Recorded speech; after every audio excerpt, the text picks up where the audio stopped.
Hello and welcome to Module 10. In this module, we're going to learn about what is called loop controls.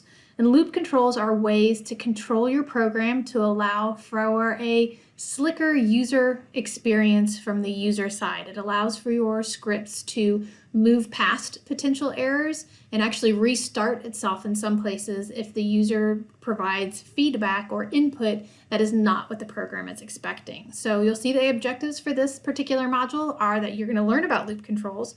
In particular, you're going to learn about the loop controls break and continue, and you're going to use these in your MyBuggy program.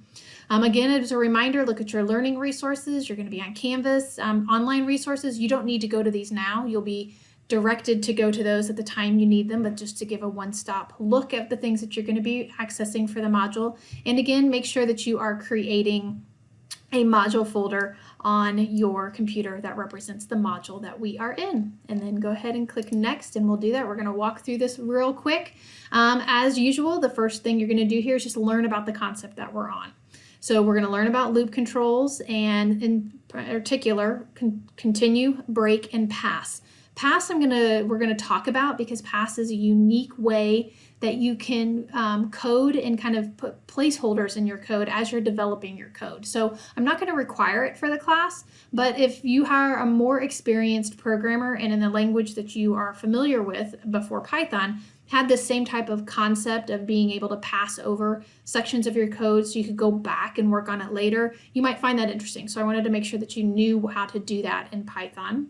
You do need to have your MyBuggy program available to you, the most recent iteration that you completed at the end of Module 9. What I'm going to have you do is read this resource that just introduces loop controls in general, and then as you go down below, you're going to go to the individual web pages that talk about these particular Python loop controls. Under each of them, I'm going to give you a little scenario. You're playing with your dog in each of these, and we're just going to talk through some daily scenarios that replicate what the continue and the break and the pass are doing.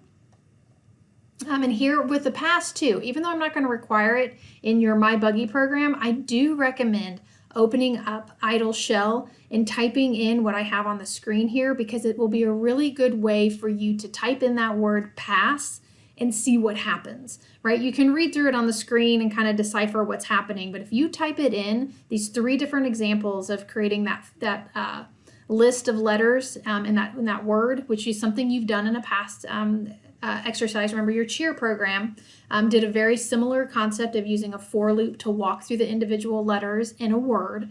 Here we're going to put in the pass concept, and I want you to see how it allows for your script to move past something. All right, getting ready to open up our MyBuggy program, so we're going to make it more user-friendly. We're going to add these loop controls to your buggy program. So the first thing you need to do is you'll want to make sure that you have your most recent iteration of your buggy program from the end of Module 9.